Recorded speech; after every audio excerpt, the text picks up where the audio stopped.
ಇವತ್ತು 4,500 ಖರ್ಚು ಬರ್ತದೆ ದಿಟ್ಟವಾಗಿ ಹೇಳಲಿಕ್ಕೆ ಇದ್ದಾರೆ.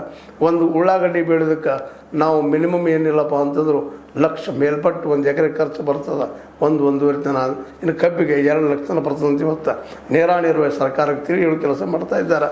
ಸರ್ಕಾರ ತಮ್ಮ ಭಾಗಕ್ಕೆ ತರುವಂಥ ಒಂದು ಪ್ರಯತ್ನದಲ್ಲಿ ಯಶಸ್ವಿನೂ ಆಗಿದ್ದಾರೆ. ಹೀಗಾಗಿ ರೈತ ಸಂಘದ ಮೇಲೆ ಬೆಳಗಾವಿ ಜಿಲ್ಲೆಯಲ್ಲಿ ಭಾಳಷ್ಟು ಜನರು ಕಣ್ಣು, ಅದರಲ್ಲೂ ರಾಜಕಾರಣಿಗಳಿಗೆ ಭಾಳ ಕಣ್ಣು. ಇದು ನಮ್ಮ ಅಸ್ತಿತ್ವಕ್ಕೆ ನಾಳೆ ಏನಪ್ಪ ತೊಂದರೆ ತಂದೀತು ಅಂತೇಳಿ. ಹೀಗಾಗಿ ಕೆಲವು ರಾಜಕಾರಣಿಗಳು ನಿಧಾನಕ್ಕೆ ಅವ್ರ ಜೊತೆಗೆ ಹೊಂದಾಣಿಕೆ ಮಾಡ್ಕೊಳ್ಳೋಕ್ಕೋ ಅಥವಾ ಅವ್ರನ್ನ ಪ್ಲೀಸ್ ಮಾಡೋದಕ್ಕೋ ಓಡಾಡ್ತಿರ್ತಾರೆ. ಇನ್ನು ಕೆಲವರು ನೋಡೋಣಪ್ಪ ಅನ್ನುವಂಥದ್ದು ಇರ್ಬೋದು, ಅವರಲ್ಲಿ ಏನೋ ಶಕ್ತಿ ಇರ್ಬೋದು ಎದುರಿಸುವಂಥದ್ದು, ಅದೇನೂ ಇರಲಿ.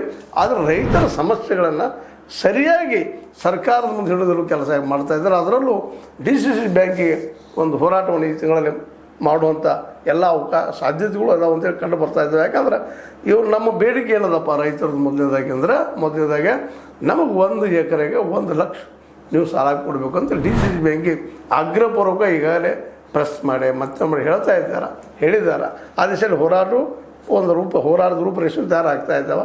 ಅದ್ರ ಜೊತೆ ನೀರಾವರಿಯ ವಿಷಯಕ್ಕೆ ಸಂಬಂಧಿಸಿದಂಗೂ ಹೋರಾಟ ಮಾಡ್ತಾ ಇದ್ದಾರೆ.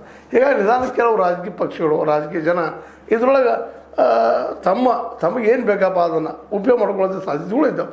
ಅದಕ್ಕಾಗಿ ಇವತ್ತು ನಾವು ರೈತ ಸಂಘದವ್ರಿಗೆ ಒಂದಿಷ್ಟು ಪ್ರಬಲವಾಗಿ ಅವ್ರಿಗೆ ಹೇಳೋದಿಷ್ಟ, ಯಾವುದೇ ರಾಜಕೀಯ ಪಕ್ಷರು ಅವ್ರವ್ರ ಪಾಪ ಅವ್ರ ದೃಷ್ಟಿಗಳು ಮಾಡ್ತಾ ಇರ್ತಾರೆ, ಅವ್ರ ರಾಜಕೀಯ ಅಸ್ತಿತ್ವಕ್ಕಾಗಿ ಹೋರಾಡ್ತಿರ್ತಾರೆ, ಆ ಮಾತು ಬೇರೆ.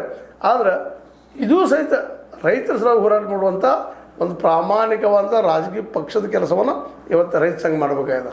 ರಾಜಕೀಯ ಮಾಡೋದಂದ್ರೆ ಕೆಟ್ಟದಂತಾರೆ. ಇವತ್ತು ತಗೊಂಡ್ಬಿಟ್ಟಿವಿ ರಾಜಕೀಯ ಅಂದ್ರೆ ದುಡ್ಡು ಮಾಡೋದು ಮತ್ತೇನು ಮಾಡೋದು ಅಂತೇಳಿ ಅಲ್ಲ. ರಾಜನೀತಿ ಅಂತದ್ದು, ರಾಜನೀತಿ ಬಿಟ್ಟು ಬದುಕಿಲ್ಲ. ಅದು ನಿಶ್ಚಿತವಾಗಿ ಇವತ್ತು ಯಾರೋ ಅದನ್ನು ಬೇಕಾದ್ರೆ ಡಿಫೈನ್ ಮಾಡಿ ಅದ್ರದ್ದು ಏನಪ್ಪ ಅಂದ್ರೆ ಗಂಧ ಗಾಳಿ ಗೊತ್ತಿಲ್ಲದಂಥ